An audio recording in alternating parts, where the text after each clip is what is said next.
Gaining entry to the Obsidian Room required a level of patience that bordered on religious devotion. It wasn't the kind of establishment where a thick wallet guaranteed a seat, it was an invitation-only sanctuary where your background was vetted for a year before you were even allowed to view the menu. Over the last 18 months, I had meticulously climbed the social ladder to become a regular, dining there exactly once a month in a velvet-shrouded alcove. I always ordered the same thing, the cured crimson ribbon. The menu spoke of it in hushed, poetic terms: wild game aged in subterranean salt chambers, rubbed with a proprietary blend of nocturnal botanicals, and cold smoked over elderwood for 36 hours. The texture was impossible, it didn't require chewing so much as it simply surrendered to the heat of your tongue, releasing a flavor so complex and primal it felt like a recovered memory. I arrived for my 10 o'clock reservation on a damp Tuesday evening. The hostess, a woman whose beauty was as cold and symmetrical as a marble statue, stood behind an ebony podium. She offered a rehearsed, vacant smile and told me my alcove was ready, noting with a chilling precision that it was a pleasure to see me again. She led me through the labyrinthine dining room. The atmosphere was suffocatingly opulent, lit only by flickering beeswax candles and low-voltage amber sconces that seemed to swallow more light than they gave. The heavy, obsidian-colored carpeting muffled every footstep, turning the room into a silent cathedral for the city's elite judges, tech magnates, and politicians who whispered over their plates as if sharing state secrets. Precisely 90 seconds after I sat down, a sommelier in a tailored waistcoat appeared. He filled my crystal chalice with a wine so dark it looked like ink and asked if I would be starting with the marrow-infused broth. I declined, opting only for the crimson ribbon, prepared medium rare. The wait lasted nearly 45 minutes, a period I spent observing the other patrons. They all looked the same in the amber gloom, pale, hungry, and utterly detached from the world outside these walls. When the server finally returned, he deposited a matte black ceramic plate in front of me. The meat was a deep, bruised purple, glistening in a viscous reduction. The aroma was intoxicating sweet, earthy, and carrying that faint metallic tang that was the restaurant's signature.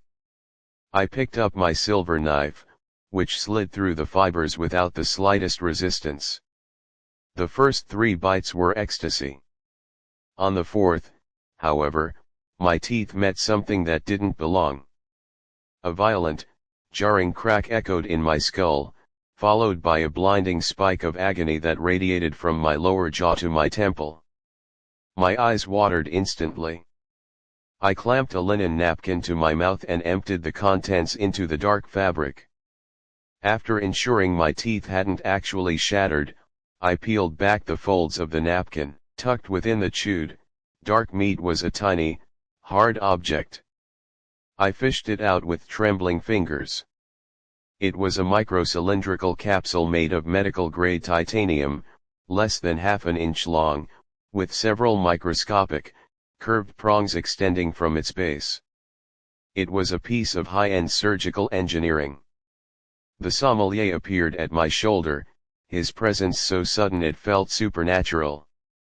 He asked if the dish was to my satisfaction.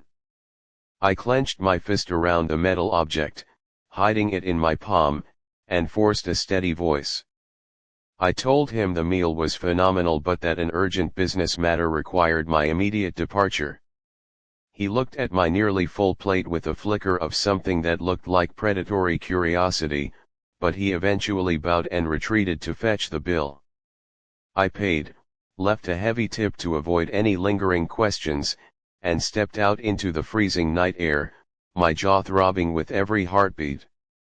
Back in the safety of my apartment, I scrubbed the object clean with isopropyl alcohol and placed it under a high-powered desk lamp.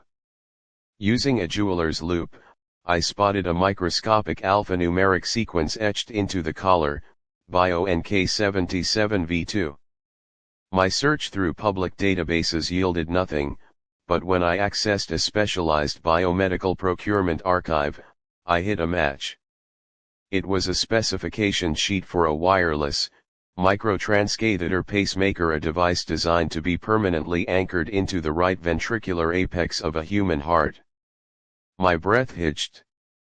I searched for local news regarding anyone who might have had such a device. A profile appeared almost immediately, a billionaire philanthropist who had vanished 3 weeks ago.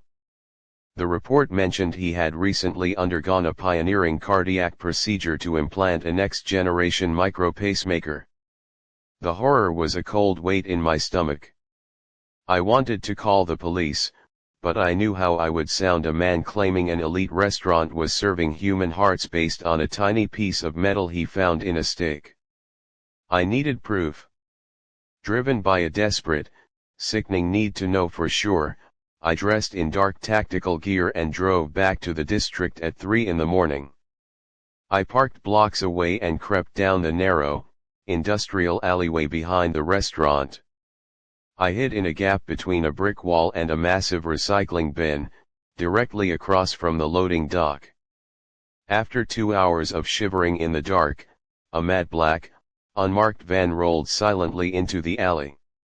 The heavy steel door of the restaurant groaned open, and the head chef stepped out, his white coat stark against the darkness. 2 men in industrial rubber aprons emerged from the van, hauling a heavy, vacuum-sealed black polymer bag. When they dropped it onto the concrete dock, it landed with a wet, unmistakable thud that signaled a weight far greater than any animal carcass. The chef hissed at them to be careful, warning them not to bruise the marbling, claiming the flavor profile would be ruined if the tissue ruptured. They dragged the cargo inside, and in their haste, the chef left the door propped open by a fraction of an inch with a rubber wedge. I slipped inside, the air hitting me with the stench of bleach and caramelized sugar. I followed the hallway until I found a storage closet that shared a wall with the butchery. I climbed a shelf and peered through a ventilation grate. The kitchen was blindingly bright. The entire staff stood in a circle around the black bag, which had been sliced open to reveal a human torso. But they didn't start cooking. Instead, the chef reached for his own throat and dug his nails into the skin. With a sickening, wet tearing sound, he peeled his entire human face over his head like a discarded mask. Beneath was a creature of translucent, slate-gray flesh with an elongated, insectoid skull and a multi-jointed jaw lined with needle-thin teeth. The rest of the staff followed suit, shedding their human husks until 10 of these emaciated, long-limbed entities stood over the table. They spoke in a synchronized, low-frequency drone that vibrated in my marrow. They spoke of harvesting the corruption of the elite, claiming that the greed and sins of their victims made the flesh sweet. They explained that by feeding this tainted meat to their patrons, they were darkening the souls of the living, preparing them to be the next generation of cattle. I was so overwhelmed by the sight that I shifted my weight, knocking a glass jar of spices off the shelf. The shatter was like a gunshot. The creatures froze, 10 pairs of solid black, insectoid eyes snapping toward the vent. Unsanctified meat, the chef creature clicked. They scrambled toward the closet with arachnid-like speed. I burst out of the storage room and into the main kitchen, realizing I was trapped. As the first entity lunged, I dove under a prep table and grabbed a heavy iron cleaver and a high-intensity searing wand. When the creature snapped at me, I buried the cleaver in its shoulder, causing a black, foul-smelling fluid to spray the floor. The others were swarming, cutting off the exits. Backed against an industrial rendering vat filled with gallons of boiling animal tallow, I realized I only had one move. I kicked the release lever of the vat and shoved it forward. A tidal wave of superheated oil flooded the floor, catching the creatures off balance and melting their gray membranes. I ignited the searing wand and touched the flame to the grease. A localized explosion of fire roared through the room. The kitchen turned into an inferno in seconds. The creatures' screams were high-pitched and inhuman as the fire consumed their oily skin. I sprinted through the blinding smoke, throwing myself against the buckling back doors just as the electronic locks failed from the heat. I burst into the alley and didn't stop running until I reached my car. By dawn, the news reported a tragic gas explosion that had leveled the building, stating that the intense heat had left no remains behind. I knew better. I knew they hadn't died, they had simply retreated. I've since moved 3 states away, but this morning I saw an advertisement for a new, exclusive reservations-only retreat opening nearby. They are promising the same legendary menu.